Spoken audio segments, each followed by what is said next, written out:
Hello. Good evening. Good evening. How are you? Good. How are you? Good. We are live for all the viewers on YouTube that are certainly watching this right now. That's riveting conversation. How are you? Good. It's been a good week. Good. Are you still in North Carolina? North No, Carolina? no. No? Oh. I know I Oh, new moved. background. This is Oh. a new spot, yeah. I don't know if I can turn this around. This is the view that I have now. The new W Street. Oh, nice. That's going to be the new building. Yeah, I didn't wait. Oh, you actually moved apartments. Correct. So I moved. I'm still in the same building, just different apartment. Yeah. That's the dorm. Yeah. In the parking lot. So they basically have extended W Street all the way then. So you could have a connection between the bike lane that's going up 9th and part of Sherman to like the yes. Bryant area. The W Street is going to go completely across. Bryant, I was going to mention something. Yes. In the design plans they showed during the Howard University CAC meeting, it looked like they were going to turn Bryant, I'm pointing to between Sherman and 9th, into a two-way street, which I wasn't sure if that's, I mean, it currently is a two-way street, I guess, but I wasn't sure if that was a new development or something. But yeah, Bryant Street is going to connect all the way to Sherman, it looks like. Via W, right? Like it, oh no, oh, interesting. Oh. Both of them will go completely through. Interesting. Yeah. And W Street will be from Sherman, or I guess that's technically Florida, to 9th. That's going to be pedestrian, which it currently is. Then W between 9th and 8th is going to be two-way traffic. And then W between Georgia and 8th is going to be, it's going to be like raised and pedestrian friendly, but it's still going to have, it's going to be the entry point for the hotel. So it's supposed to have minimal vehicular traffic. I'm a little confused by putting another road between 8th and 9th there, like fully pushing W all the way for car traffic. That's interesting. Between 8th and 9th is W Street right in front of us? Yeah. Yeah, I guess it's, I mean, I'm happy about it, very happy about it, but I don't know what their explanation for it was. Yeah. Well, hopefully some other people join us tonight. I know we're a minute early, but I always look forward to just having a conversation with you and I. Oh no, it's great. It's just Just kidding. Are we just going to unilaterally pass whatever we want, you know? Yeah. The resolutions look great. Thank you. I wrote one of them and Commissioner Gallagher wrote the other. Nice. I have a couple of questions and suggested edits. Yeah, we can definitely chat when we get to that point. We can also chat about it now, though. I mean, we have a presentation from DPR when they join. I know Commissioner Ray will not be able to join us tonight, but hoping that some of the community members can join. I know one. Yeah, Allie cannot join. Allie.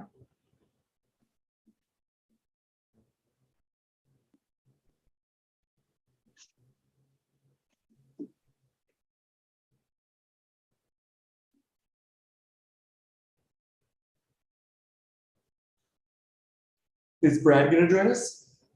No, he has a standing social commitment on the first Wednesday of every month.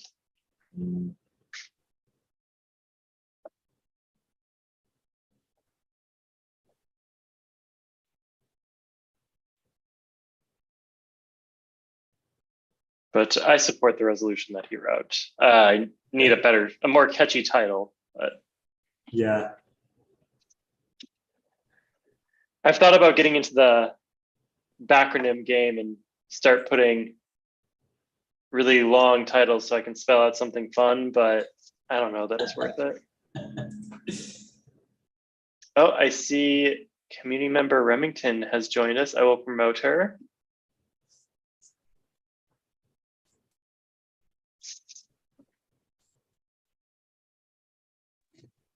Hi, thanks for having me. Thanks for joining. How are you doing tonight? Good. I am in West Virginia at the moment. So Ah. there's a rushing waterfall behind me. Are you near a building, or are you just in the wild taking a meeting? I am in the great outdoors. Wow, pretty good Yeah. connection. Yeah, it's a great connection. Great. My cell service AT&T is pretty poor in DC, but great in the middle of nowhere. So take some wins where you get them. I will mute myself though, so I don't create any distractions. All good. I will just go ahead and we can call the meeting to order. I do see that the person I'm expecting from DPR is here, so seems like now is a good time, and maybe some other folks will join us. Let me just pull up my notes here. So yes, I will now call the April regular monthly meeting of the ANC 1E Transportation and Public Spaces Committee to order. It is 7:03 p.m. on Wednesday, April 5th, 2023. I will now take the roll. Commissioner Gallagher. Commissioner Gallagher is not here, nor is Commissioner Lancaster, or is Commissioner Ray. Do I need to list all these folks? I think the right thing to do is to do that. So Commissioner Brown, Commissioner Newland, Commissioner Jacobson, that's me. I'm here. Commissioner Footer. Here. Committee member Batal is not here. Committee member Schaaf is also not present, and committee member Remington. Here. Great. With 3 members present, I will call the meeting to order, and I will go ahead and start sharing my screen.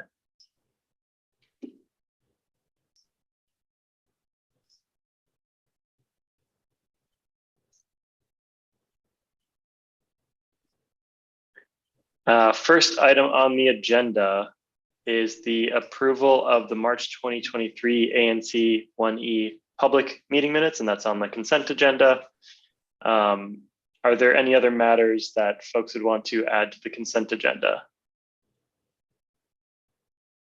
Are there any concerns with the current consent agenda? Then I will move to approve the consent agenda, which is the approval of the March 2023 ANC 1E public meeting minutes. Seconded. Thank you, Commissioner Footer. All those in favor, please signify by saying aye.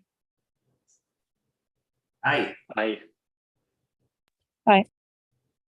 All those opposed? And abstentions? Great. With a vote of 3-0-0, we have approved the consent agenda. Now I will move on to community member announcements. Really quickly, I'm sorry, Mr. Chairman. Oh, yeah. I do want to just note, I know that you had noticed this meeting to the community via the listserv social media website and e-calendar as required by law. And do we need to approve the agenda? We do, yes. I got too excited. Thank you, Commissioner Footer. Yes, so down to the official business, or rather for the entire agenda. Are there any additions or concerns with the agenda as listed?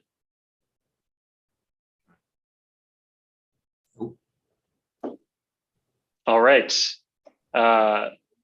Commissioner Footer, would you like to do the honors? Sure. I motion for unanimous consent to approve the agenda. I second that. I think that for unanimous consent, all you have to ask is if there is any dissent. I don't think it needs a second. Is there any dissent? Perfect. With that, the entire agenda is now approved. Thank you again, Commissioner Footer. Mm-hmm. Now we'll move on to the community member announcements. If there are any members of the community that would like to speak, you have 3 minutes. You can use this time to make public announcements, distribute information, or alert the community about issues related to transportation in public spaces. And for folks in the audience, you can raise your hand in Zoom, clicking the raise hand button on your screen. I will start with the committee members and the commissioners first. Commissioner Footer, or yes. Thank you, Commissioner Footer, go for it. So just a quick update. I mentioned last month that I've been working on a transportation package with a variety of recommendations for how to improve 8th Street. And quick update, I've had a number of great conversations, one with Chair Jacobson, 2 with the Councilmember Nadeau's office, and 3 with DDOT to kind of go through them, and we've refined them. I'm really kind of proud of where it is right now. And as of yesterday, I've officially sent out the survey to constituents, and they are going to be voting on it. I'm happy to say in the 12 hours that it's been out to the public, I've gotten 12 responses, which is great. And nothing too surprising just yet in the responses, but my next course of action is to bring it to this committee to get additional feedback and kind of talk through the process and walk through the different recommendations and some of my findings. And then would love kind of your support so that we can take it before the commission.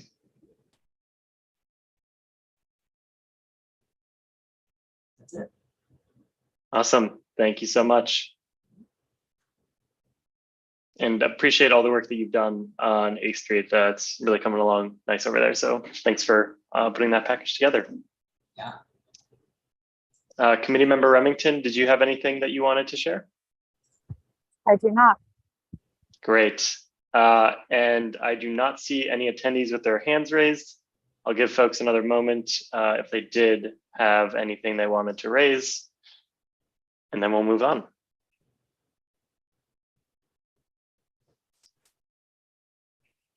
All right, I have given the moment. So we can go ahead and move on to the rest of the agenda, which is over here. So I see Mike McLaughlin is, okay, and Vic, okay. I think Mike is just the only one. So I'll promote Mike to panelist.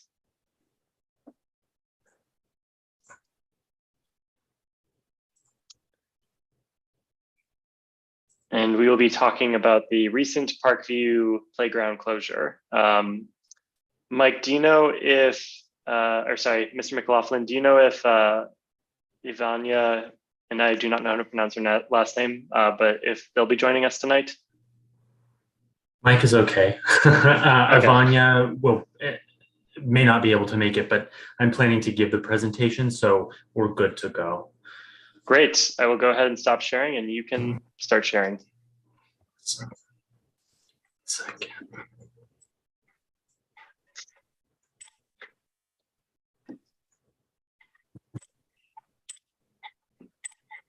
And thank you for coming out tonight to present to us. I know this is probably outside of usual working hours, so appreciate your time.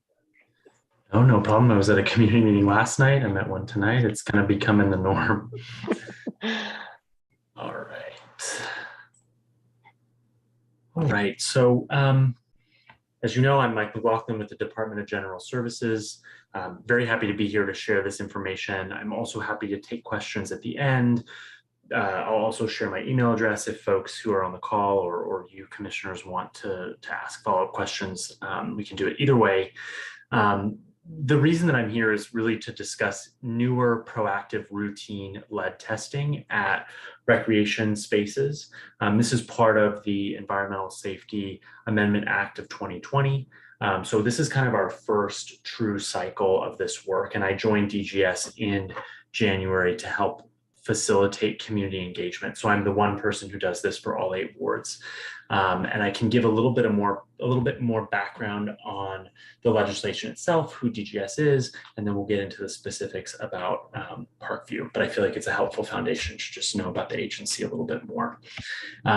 So don't need to drain this slide, but we are an agency that's broken into 6 divisions. There's facilities, there's capital construction, so those large modernization or stabilization projects that you see. There's also sustainability and energy, protective services, contracts and procurement. That's really kind of how we engage a lot of our vendors and contractors, and then portfolio management. So DGS manages, over 600 buildings and 42 million square feet of space across schools and rec centers and police stations, and anything that is public is usually in the district managed by DGS. These are some faces to know. We do have a new acting director for DGS. That's Delano at the top, Delano Hunter. My boss is John Stokes in External Affairs. You all may be familiar with a colleague of mine, Wayne Gore. He has been covering community engagement generally for DGS for the last several years. So that's just kind of where I'm situated within the organization. So this is the legislation, and there's a link to the bottom if you want to read it, but this is a summary of what the Public Facilities Environmental Safety Amendment Act of 2020 does. So it amends 2 existing laws. There's the Healthy Public Buildings Assessment Act of 2016 and the Safe Fields and Playgrounds Act of 2018. So this law kind of brings together 2 separate testing regimes that we had. One was for buildings, one was for sort of recreational spaces of various kinds. It establishes new requirements for ANC outreach. So that's why I'm here. That's why you, Commissioner Jacobson, and I ended up emailing about when to get on the agenda and what the right meeting was. We also, provide notifications to ANCs in writing. Those end up on our website. We also come to public meetings. All of this is mandated by the legislation. It also has some more technical pieces to it around testing frequency and testing scope. We'll look at the 2 types of testing on the next slide, but the essential thing to know is that the law added several environmental risks in buildings that we test for. They're listed there in that top box. It also requires an ongoing 10-year cycle of building tests, which means that at a minimum, every building that I was talking about in that 600 plus set of buildings gets tested at least every 10 years on 17 environmental risks. Today, we're talking about recreation spaces, so it's a little bit different. The cycle is much shorter, so it's a 3-year testing cycle, which means every recreational space with a synthetic surface has to be tested at a minimum of every 3 years. These are the 2 risk types or 2 buckets of risks really that we test for. So on the left side, that's the buildings. I won't go into that too much since we're going to focus on rec spaces today, but that gives you a sense of kind of the scope of the legislation around building testing. On the right side, you'll see recreational spaces. So recreational space testing is focused primarily on lead. So there are 3 ways that we test for that, and it is a separate testing schedule and process from water testing, which has existed for longer than this legislation and is managed separately. But we test for lead through X-ray fluorescence samples, bulk samples, which in the case of Parkview is what was actionable, and then wipe samples. They are generally testing for either lead that might exist in the synthetic surface or lead that is probably from the external environment. In the case of Parkview, we were looking at a bulk sample that was actionable, which we can usually assume that that means that it is from an environmental factor and it is not from the material itself. So this sort of sums up the two separate events that happened at Parkview. I know we had an initial test, which was part of the legislation's required routine lead testing. So that was what occurred on February 15th. The reason that we closed the site at that time was because lead was found in the rinsate, and I'll explain a little bit more what rinsate is, but it relates to that bulk sample that I was talking about. The remediation was successful. We retested the site. That's how we know it was successful. And based on the successful retest, we reopened it on February 17th. Now, if you've sort of been in the neighborhood and you use Parkview Rec, you know that there was a second closure roughly 2 weeks later on February 27th. That was related to some additional testing to address potential environmental factors that are within DGS's control. And we'll look at some photos and I'll kind of explain what that means a little bit more, but I just want to right up front sort of acknowledge that there were two separate closures and we'll talk about both of them today. I think there's also a third closure that is maybe on people's minds. The recreation building itself was closed for 1 day in that second range of dates. So on March 15th, the recreation center building itself was closed. That was unrelated to environmental testing. It happened to be during the same time that we were doing that, but it was an HVAC issue that was resolved the next day. So those are kind of the three dates that may be floating around in people's minds. And again, I'm happy to take questions at the end, or if there are any burning questions now, I can take a quick pause given the size of the group. I have questions, but I can wait until the end. Okay. We'll see if we get to them as we go. So this is kind of what Parkview Rec looks like. There were three distinct recreation spaces that we tested. PGA, which is the upper right-hand corner, is really that workout space at the corner of Princeton and Warder. PGB is a playground. And then PGC is a sort of open athletic field that also has artificial turf on it. So all three spaces were tested in the three ways that I described earlier: the X-ray fluorescence, the bulk sampling, and the surface lead dust wipes. Only the workout space at the upper right corner of this aerial view had actionable lead test results. The allowable amount for lead on a surface as determined by the EPA is 400 parts per million. In this case, it was 470. So we were a little bit above. I want to point that out because saying it's actionable means, it could be anything above 400. And so we were above the threshold, but it was not sort of an extreme number. So I just want people to know that. The lead came from, and I'll get into the sort of the rinsate description a little bit more here. So when you do a rinsed dust analysis, you basically take a sample of the synthetic surface, whatever it may be, you take it back to the lab and you wash it essentially. And washing it separates the material itself from what may be settled on it. And then we test the liquid that is separated from the material to determine how much lead may be in that sample. So that's the way that we got the actionable result here. Normally, like I said, that means that it's from the surrounding environment. That could mean that it's from car traffic or nearby construction, or maybe a building within the rec center space had deteriorating lead-based paint on it. There are a lot of sources. And so the second closure kind of gets into DGS's attempt to address the factors that are within its control. And we'll talk a little bit more about that in a minute. So just to kind of close out the explanation of where we were on the site, the left-hand side is that workout space we're talking about today that had actual results. The middle is the playground, which is used by Bruce Monroe Elementary. And then the right-hand photo is the open athletic space that I believe is also used by Bruce Monroe.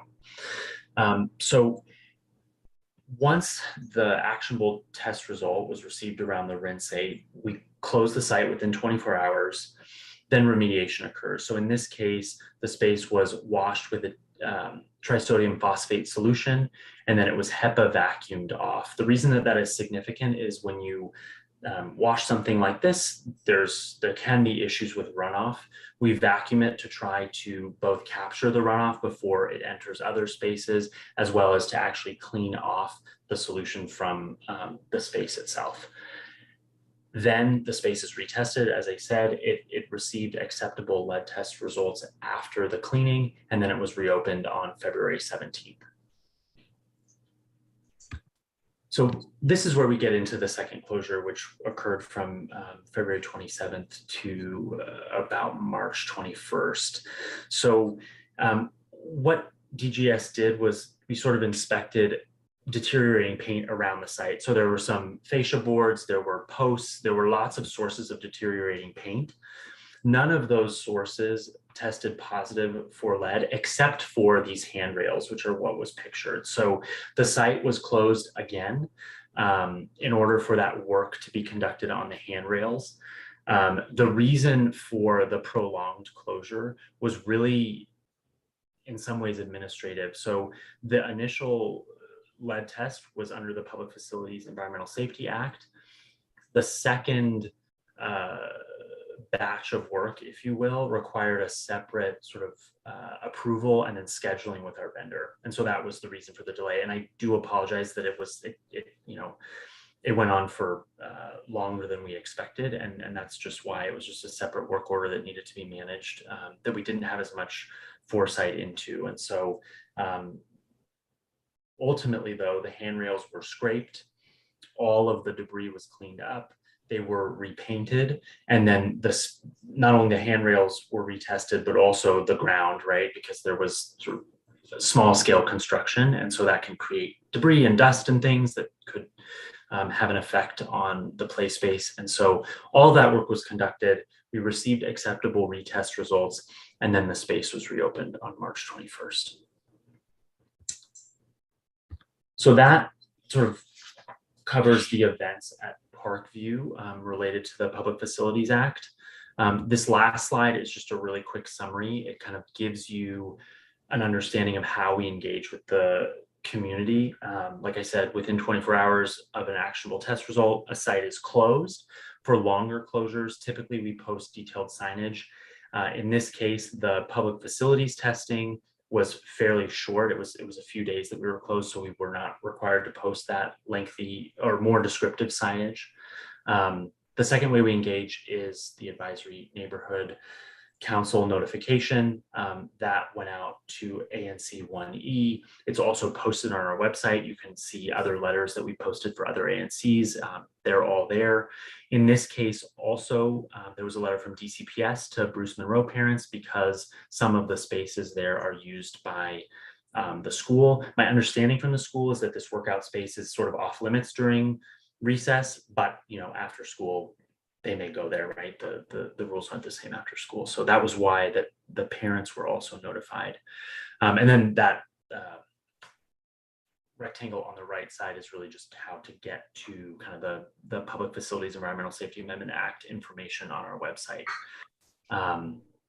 So that's the presentation I have for today. I'm happy to take questions. I know Commissioner Jacobs said you had some.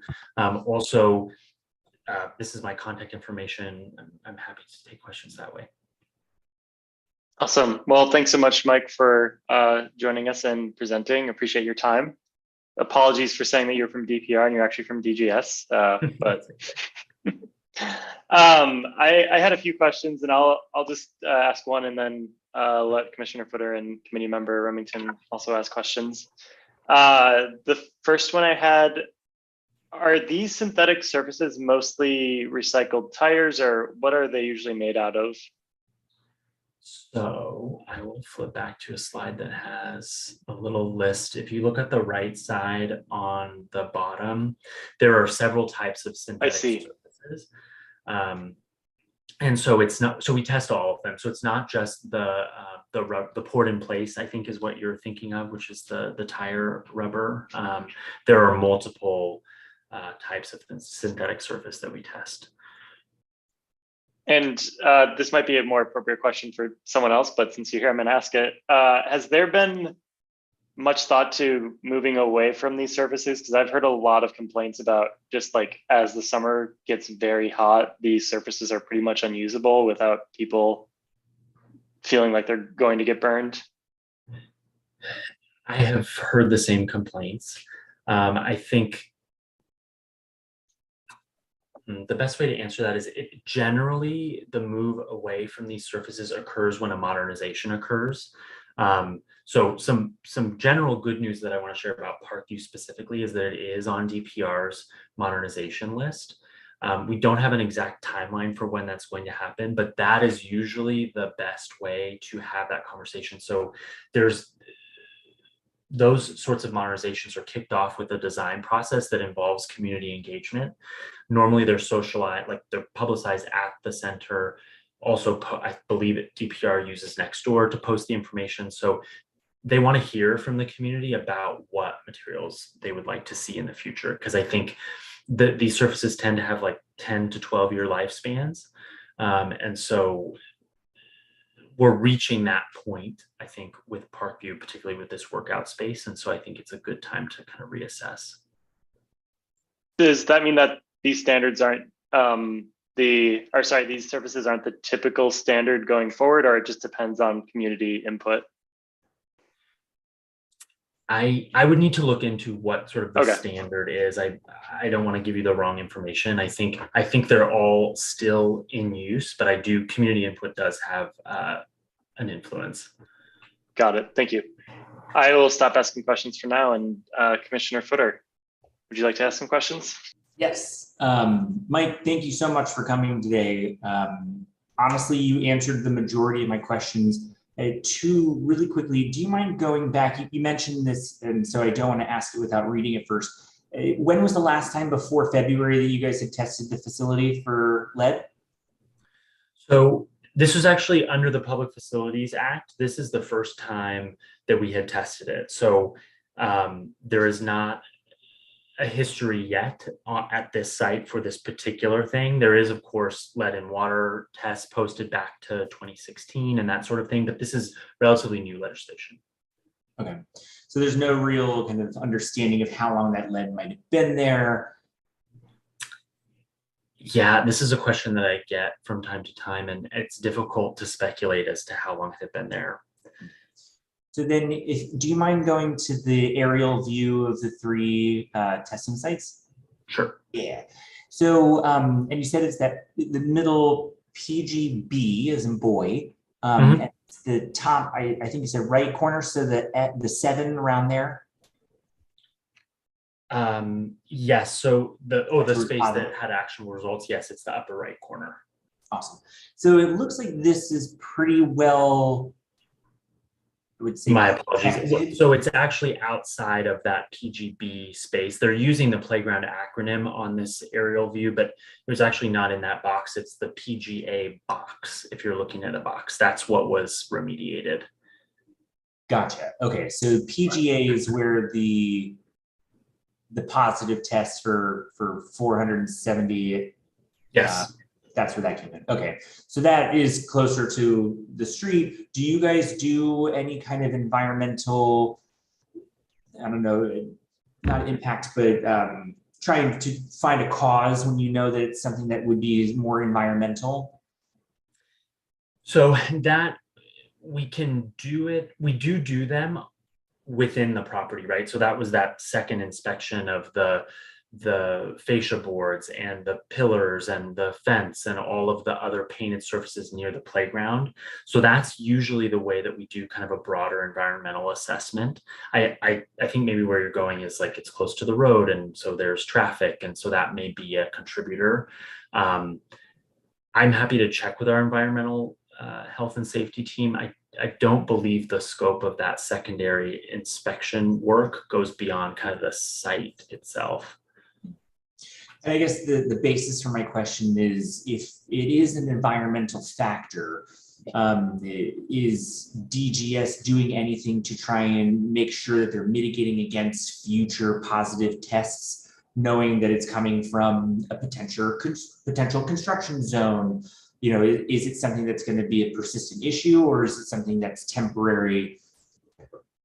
I think it would be really important. And I guess in follow up to that, like, I don't know how severe 470 is above 400. Like, is that really serious and we need to be doing a lot of investigation on this? Or, I mean, I know anything over 400 is not great, but is 70 a significant amount? What I would like to do is refer you to sort of some of our protocols and the EPA guidelines. I'm sort of not equipped to tell you whether it's serious or not. I think the threshold is important, and that's why we take remediation action at that threshold. But otherwise, if you're interested, I can share some resources like that after the meeting. Yeah, I think it'd be good for us just to have in case people are asking additional questions on that. But I would like to hear if there's any kind of study or inquiry about the other environmental factors that may have contributed to this and any need to protect this area from being impacted by those factors again. Understood. Yeah, I will definitely share some resources and then kind of connect with our team to see what sort of actions might exist like that. Thank you. Chair, that's all I got. Thank you, Commissioner Footer. Any other questions from the panel? Otherwise, there's a question from a community member. All right, Vic, I see you have your hand raised. I will go ahead and allow you to speak. So you should be able to unmute yourself now. Okay, can you hear me? Yep. Great. Thank you very much, Mike, for this presentation. This is helpful, and you and I have gone back and forth on email about this a couple of times. I just wanted to clarify a couple of things. I wonder if you could start by sort of explaining the remediation, because right after the remediation happened of that sort of outdoor gym, there was crumb rubber that was scattered all around for about 20 feet in every direction, including in the grass and on the sidewalk. So I wonder if you could just talk a little bit about how that might have happened. And then I wanted to just add that 400 parts per million is sort of what we call an action threshold, but that doesn't imply there's health at that level. Anything below that is healthy, because both the CDC and the EPA have both said there's no safe level of exposure. So I guess when you have something like 400, 470 in a larger area like that, it sometimes indicates that there's a point source. There's a smaller hot zone that you kind of need to identify, which I think is why DGS has spent some time trying to track that down. So I guess the first question is, how did you remediate? The second question is, the drinking fountain on that playground tested positive for lead back in 2016 and then hasn't been retested since. And I think you mentioned there's no filter on that. So I wonder if you could just talk about the schedule for dealing with that. And then I guess the last thing that I'll flag is that I saw the guy stripping the paint off of the railing. And while I was glad to see him using a respirator, I didn't see him using full body protection, which means he probably went home with some lead on him. And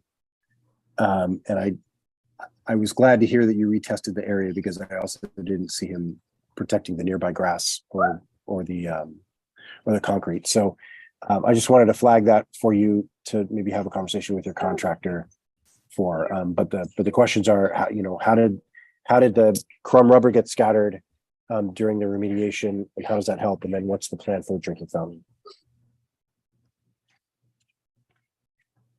Okay, I think I've got them. So on the crumb rubber question, I do recall you sending those photos. And I did do a little bit of research to try to find out whether that was there before the remediation happened. As you know, some of the fill is relatively loose. And so what I couldn't find out was whether that was an issue before the cleaning or not. And so I'm unable to kind of respond to that issue, whether it was the result of the cleaning or not. What I can say is that on the DGS property itself, we did vacuum the space. And so it should have captured crumb rubber that may have entered, like may have crossed into kind of the playground area or some other surrounding areas. But on the public sidewalk, there's not much more I can tell you about that. But I appreciate you bringing it up. The second question about the drinking fountain. So this is a relatively detailed answer. So it was tested in 2016 as part of a baseline study of all sort of water sources in the district, which I think we had emailed about. At the time in 2016, the required, as you say, the actionable threshold for water was 15 parts per billion. And so the results from that fountain were 12.7 parts per billion on the first draw, and then 3.4 parts per billion on the second draw, neither of which was at the time over the threshold. Not long after that, the threshold was lowered in the district to 5 parts per billion, which is the same threshold for bottled water. So I think it's important to note that first, right? At the time that first test occurred, 15 parts per billion was the requirement. Now it is lower than that. The issue then becomes the type of filter that we use in the district. So in DCPS and DPR indoor spaces, we are able to filter at point of use using a lead filter. Unfortunately, those same filters can't be used outdoors because they don't allow the seasonal drainage of water to occur. And so it will sort of freeze and then potentially crack the pipe that it's connected to. Now, we recognize that that's a problem and are working with DOEE as well as EPA on some grants that would allow us to put in place filters that can be used outdoors at fountains like the one at I believe it's in the pool area at Parkview Rec. And so I know that's not an ideal answer, but it gives you sort of the context for why the results at the time were considered acceptable, and also kind of gives you some insight into what the policy is in terms of indoor versus outdoor water testing in the district. Thanks for that answer, Mike. Vic, did you have any follow-up questions to that? I would just ask that I hear the explanation about the water, but I think at a minimum there should be some signage if you're going to keep it open on that drinking fountain. And even better, it should be taken offline until the lead source can be removed.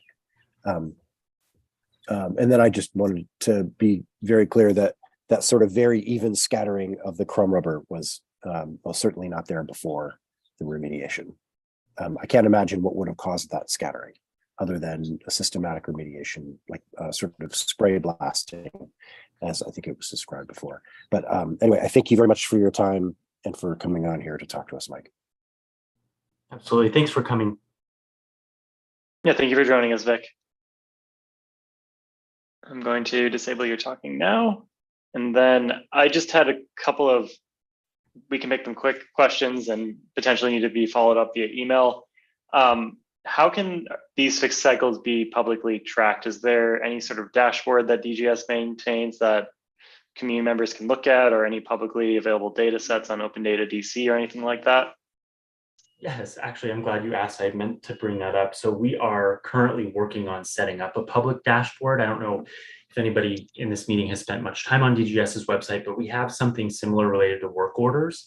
We are setting something up to allow people to see in real time, both for buildings and recreational spaces, what testing is occurring, what environmental risk factors are sort of passing and failing, to use shorthand language. So it's not up yet, but we are working on it, and it should be up soon.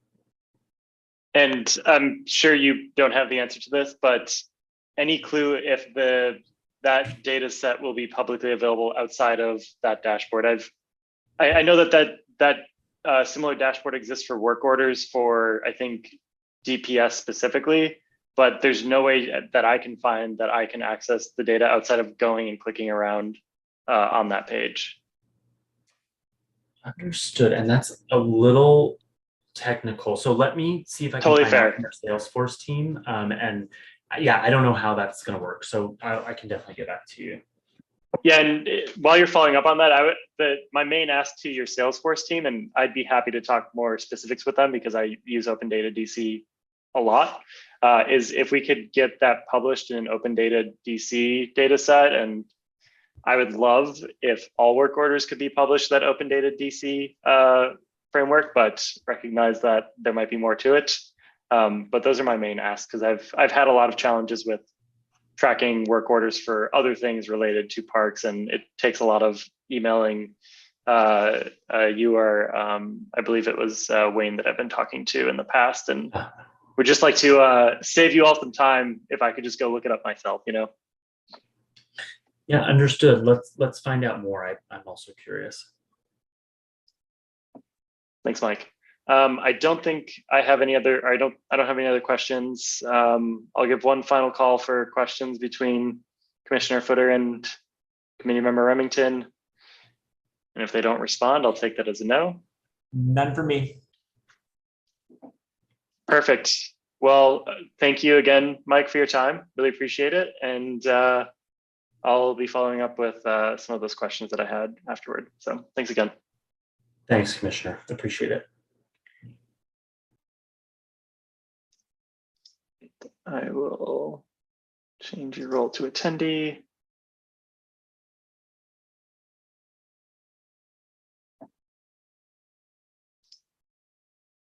All right, moving along the agenda.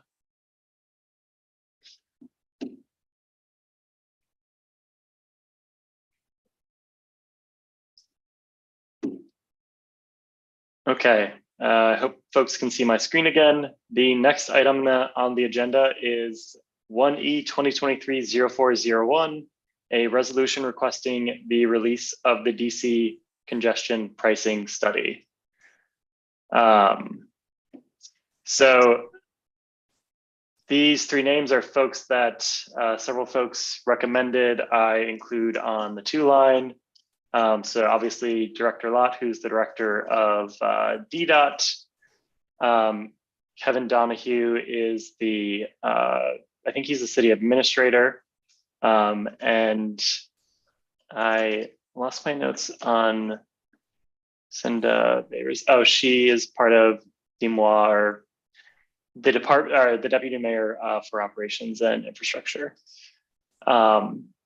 So high level for this is that as part of a law that the council passed, there's a requirement to do a study on congestion pricing in the District of Columbia. So I link out to that particular law. That study was done over the course of a few years, but never released from its draft form. It is still in draft form, and I know this because some folks have tried FOIAing that study, and the response to that FOIA is that they won't release it because it is in draft form, and so if it's in draft form, it's not FOIAble. So the goal of this resolution is to put some pressure on these departments to actually release the study, and this is something that is being considered by a few of the other ANCs in Ward 1. Hopefully they'll be passing them at their monthly meetings this month as well. I will open the floor for questions and comments. Have a couple of questions, and honestly, it's more of just formatting and stuff.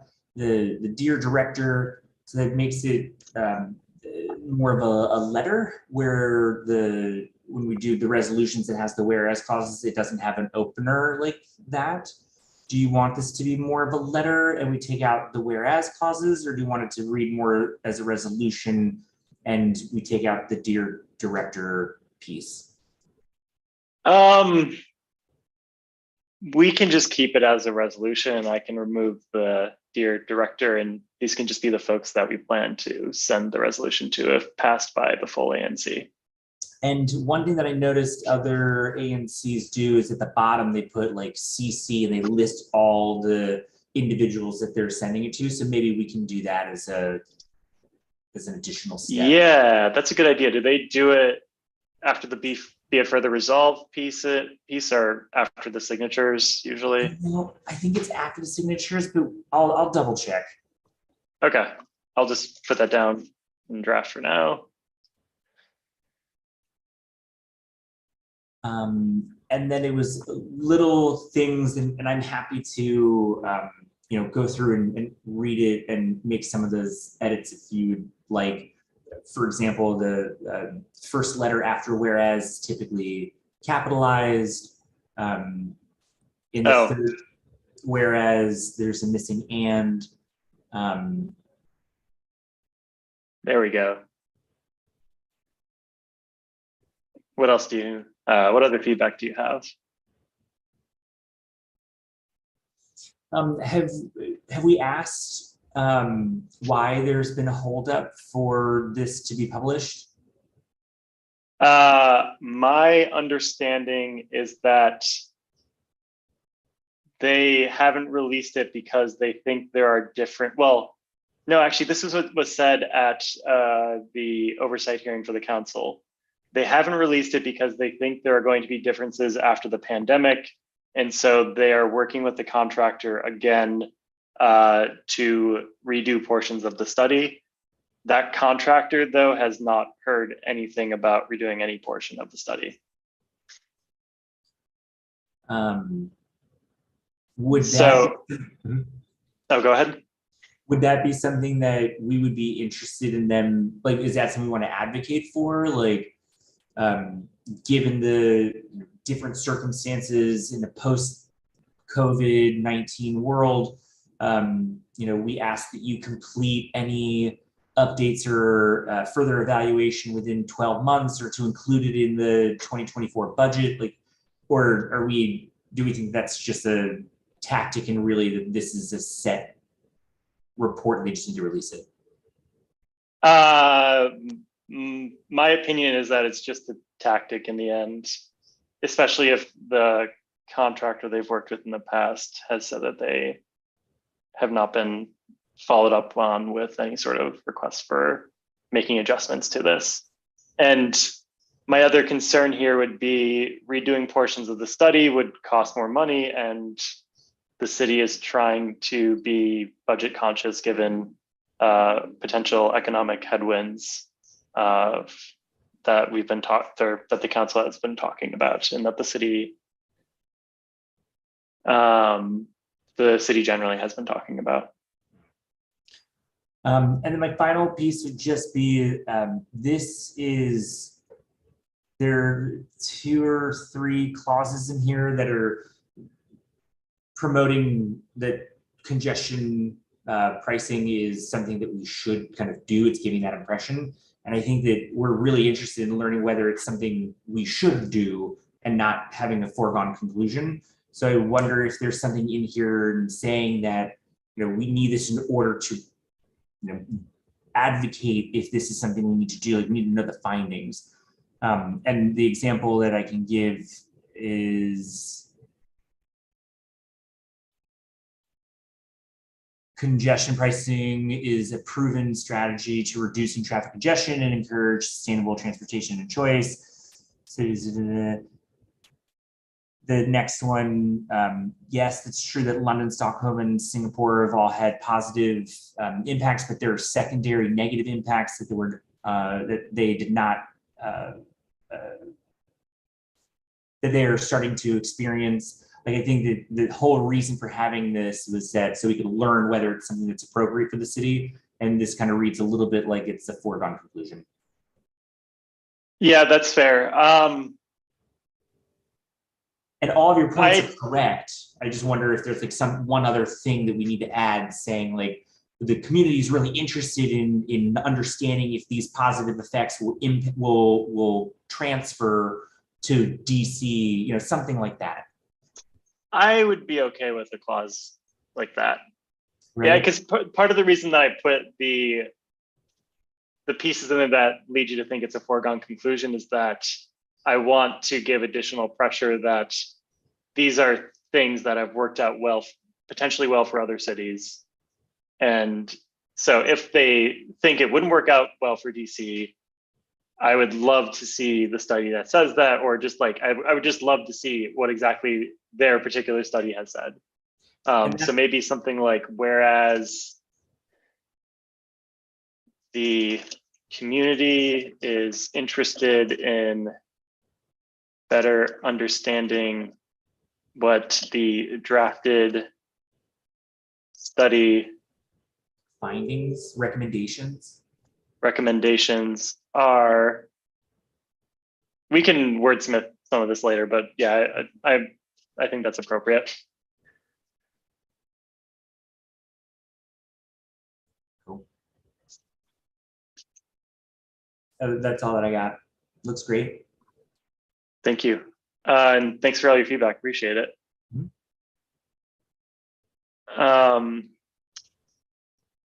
Committee member Remington, was there anything that you wanted to add or questions that you had?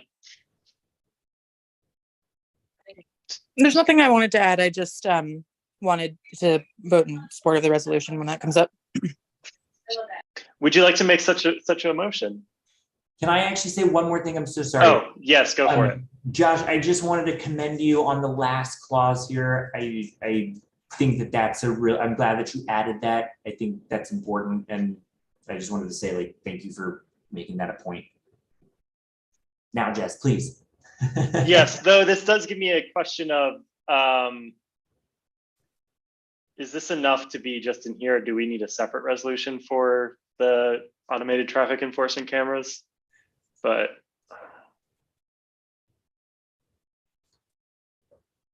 I don't, even if we did, I don't think you should take it out from here.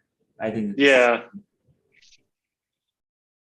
Yeah, that's fair. If you're setting the precedent, like we want this funding to go directly to this, you're establishing that, the mayor's 2024 budget has set the precedent that it's going in other areas. We want to be clear that this needs to go to this. So I think it's, yeah. So maybe okay. We can close discussion on this. I guess, are there any motions on this particular resolution? I don't know the proper language. Maybe you guys could correct me if wrong, but I don't know. Could you just say it and I'll Yeah. Thank you. So I motion that the committee recommends the ANC 1E take this letter up and approve it, or this resolution up and approve it, with some potential modifications in the language, but approve of this general framework. second. All those in favor? Okay, it sounds like we're all in support. We don't need to go through all the formality here. I mean, the main thing is just like say, I move to do such and such and such thing.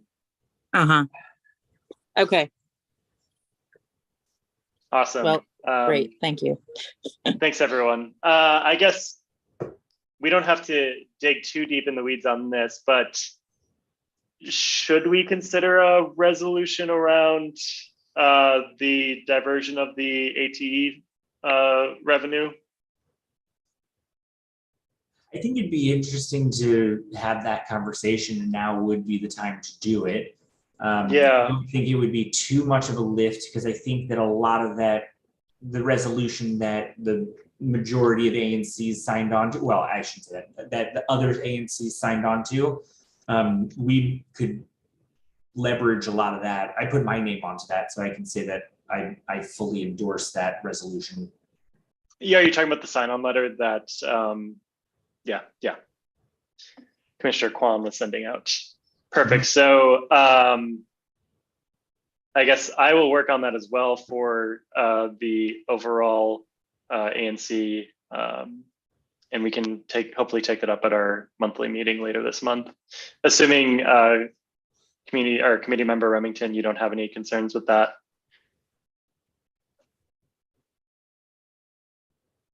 It's okay if you want to stay on mute. We talk enough.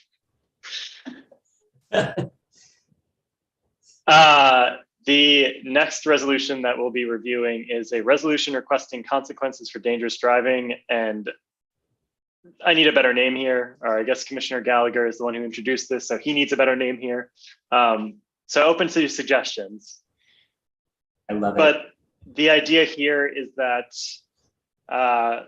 there were 3 folks that unfortunately were killed in a vehicle collision in Rock Creek on March 15th. Any loss of life is a tragedy. It's especially tragic when it's something that could have been prevented. And this was a situation where the vehicle or the person, I guess you can't say the person that drove the vehicle, because these tickets are tied back to a particular vehicle, but the vehicle that caused that fatal crash had 44 outstanding tickets, totaling more than 12 grand in the past year. So we know who is responsible for these crashes, or we know who's responsible for the dangerous driving. The city just hasn't put the resources into taking those cars off the street and creating consequences for folks who are dangerous drivers. So this resolution talks about that, talks about some potential solutions related to changing from a fine-based system to a point-based system with equity in mind, sending this data to insurance companies, since that will affect people's insurance premiums. And if they are drivers from Maryland or Virginia, that will likely have more of an impact than the tickets without reciprocity. Asking the city to take more enforcement action against the growing number of fake plates that are in the city. I mean, whenever I am walking around or biking, I swear I can see like 1 or 2 each time I go outside that are either fake, or it's a tag that says that it expired in like June of 2021, and like a paper tag that says June of 2021. So these are folks that just don't want to seem to follow the law and are using the city's lack of action and taking advantage of it and speeding and causing danger across our city. Anyway, I will stop talking and open the floor for comments or suggestions. I am assuming that you are going to mention the lack of ands at the end of some of these whereas clauses, so I'm just going to add them in while you get your thoughts gathered. The only other thing, and actually your version doesn't have it, but the PDF that you have online has the citations. So it has the citations, but I don't see the reference. Oh. So you see it says like 9. Yeah. Does the PDF have the site or have the references at the bottom? Nope. Oh. I am guessing what happened here is that Commissioner Gallagher, I think ANC 6B took up a similar resolution, and he might have copy and pasted the text and made tweaks. And so that might be where the missing references are coming from. So we can track that down and get those added. Cool. But yeah, same, just a couple of minor formatting and grammatical things that I'm happy to kind of go through and add. Yeah. On the substance, I had a question about, I wanted to float something. The possibility of preventing annual renewal of registration if the fines are exceeding a certain dollar amount, like $2,000. You mentioned the $12,000 vehicle that caused the accident, but is that something that is even legally possible to propose?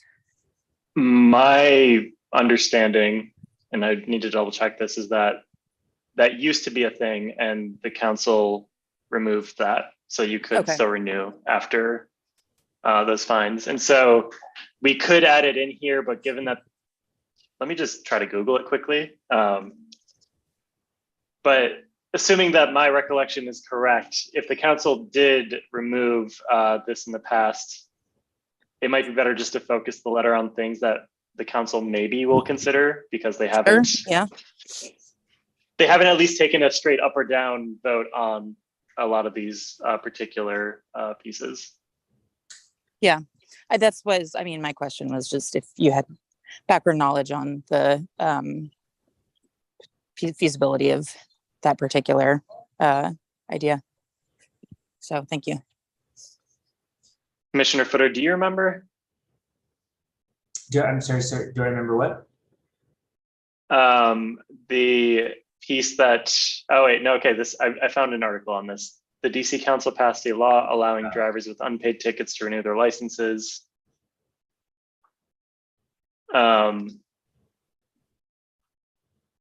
Yeah.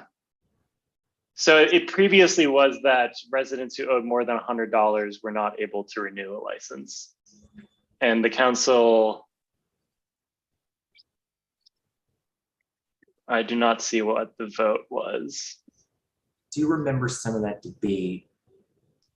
That was like, was it 2016, 17-ish? No, this just happened last year.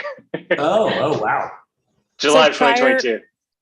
Prior to last year, you couldn't renew if you had $100 in fines? Correct. To Wow. that point, do we have any data that's suggesting that there's like, is this an odd year that there's a huge increase? Is this pretty typical amount of unpaid tickets? Like, where are we falling within historical precedents? It is very hard to get this data from, I think this would be it's not DMV, right? I do know though that there are, I think, roughly 800 million in unpaid fines. That was the number that a reporter was able to FOIA For all of DC. A FOIA request revealed that 2022 saw millions of unpaid tickets totaling more than $889 million. whoa. So even if that's, I mean, that has to be people outside of the DMV or outside of the DC region, because like if that was literally every person in DC, the average would be $1,000 in fines. Yeah. Right. And in that FOIA request, it's not broken down by year. Like we don't know trends if it increased a bunch or.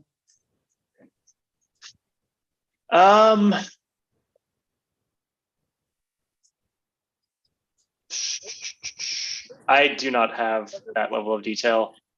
Okay. You could probably FOIA for that information. Yeah. I can't tell from the reporting if it was that there were I would assume that it's unpaid citations over some period of time and not just over the past year. Right. Yeah, like that's a lot of money. Yeah, that's a lot. Yeah, that seems maybe worth, I can look into maybe FOIAing that. And then is there details on how the vote went I mean, it passed, but what the breakdown was? So there was an amendment to that, but I don't, where was it? Let's see.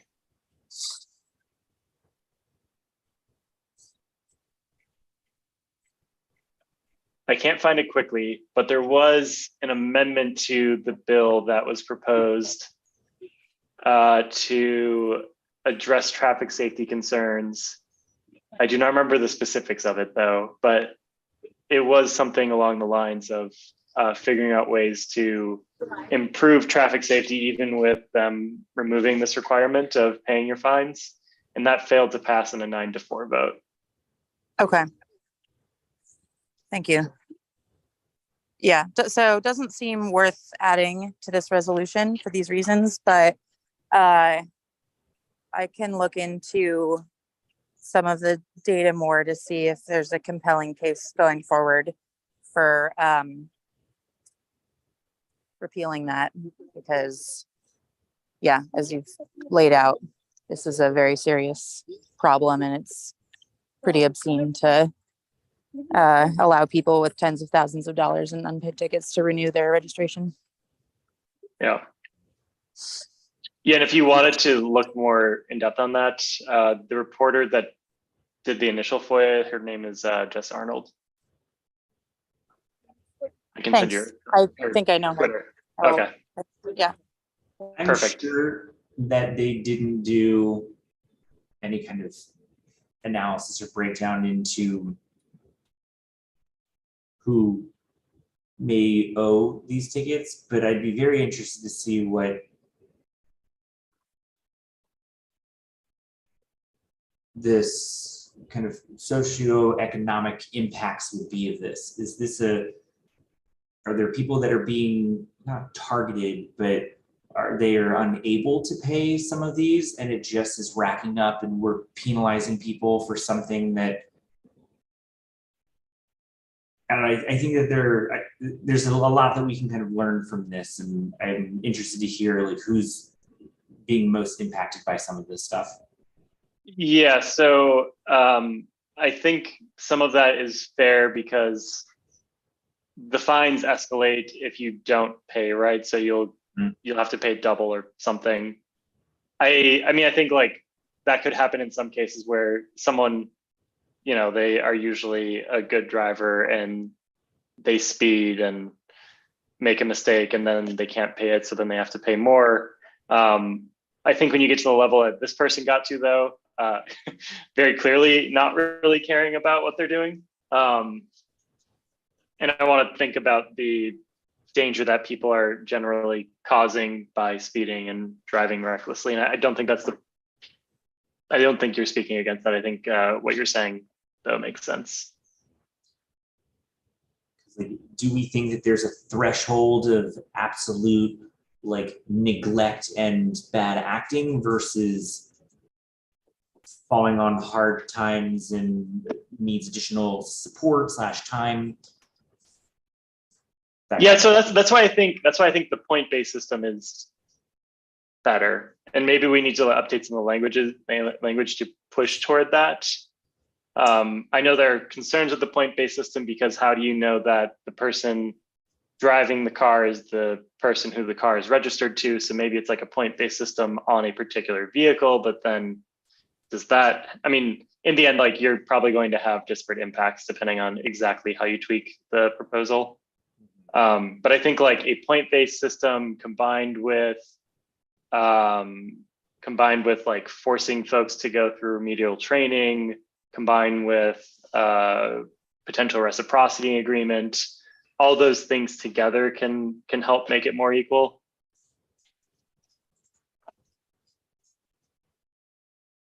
And one of the challenges is that the HEE cameras, my understanding is they cannot give points on a license for speeding.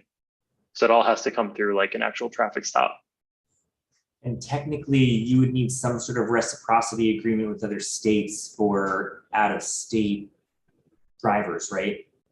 So I think that's the benefit of doing a report to an insurance company.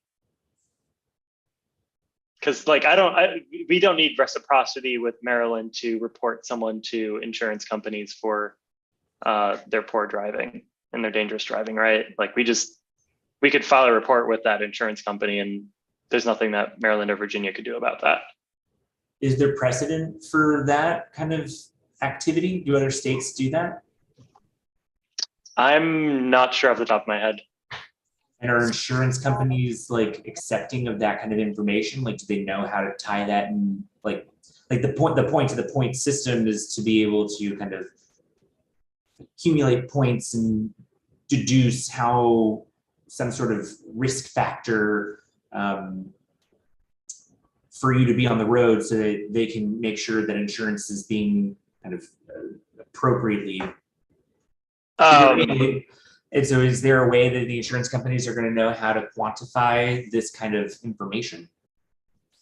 So yes, insurers do use this information, is what some of my quick Googling is telling me.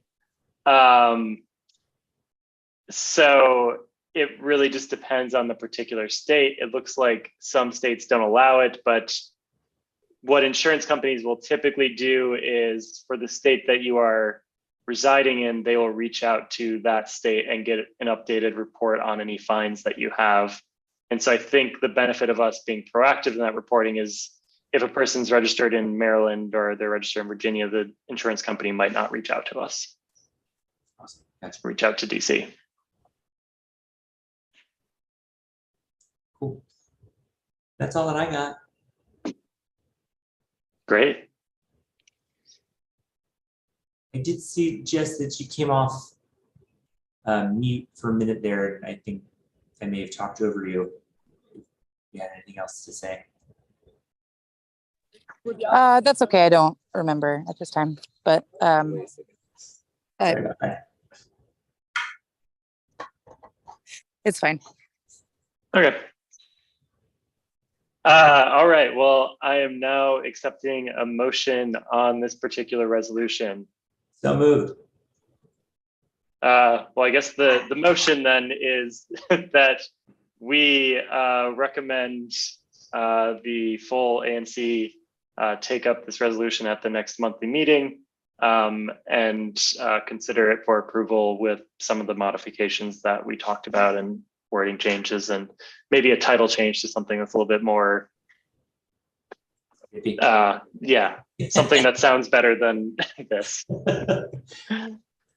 All right, all those in favor, please signify by saying aye. Aye. Aye. All those opposed and abstentions. Perfect. Well, with a vote of 3-0-0, it passes and we will recommend it to the full ANC. And then I guess just for sake of completeness, I am going to make a resolution, we'll call it 0403, resolution requesting, I don't like this requesting, resolution asking, we'll come up with a better title, but the idea is asking for the revenue from HEEs to not be diverted across general funds and instead stay for traffic safety measures. And we can include some language like we did in the congestion pricing study resolution along the lines of this makes it seem like this is just a revenue raiser and not actually there to make the city safer. Love it. Speaking of which, there's a speeding car just outside my window. Very frustrating. Not diverting HEE revenues. All right, all those in favor of me drafting that resolution or letter and recommending it to the ANC for approval, please signify by, or I guess I make a motion for that letter and that we send that to the ANC for their full approval. Do I have any seconds? Second. Thank you, Commissioner Footer. All those in favor of such a letter, please signify by saying aye. Aye. Aye. Aye. All those opposed and abstentions. Perfect. Looks like we will also have that letter for the full ANC. And any other items for official business? I did want to ask you just about like an update from the great resolution work that you did around the school and the transportation there. Has there been any movement? Not yet. I've been told it takes 30 to 60 days, so I suspect it will not happen before the end of the school year, but the principal has been made aware that we passed that and knows the general timeline from DDOT. So, but thank you for asking about that. Yeah, that was a great resolution. And Committee Member Remington, did you need to raise your hand there? I did. I meant to put in the chat that I actually need to hop off the call now, Oh. but I wanted to. Perfect. Well, we can yeah. make a motion to adjourn at this point then.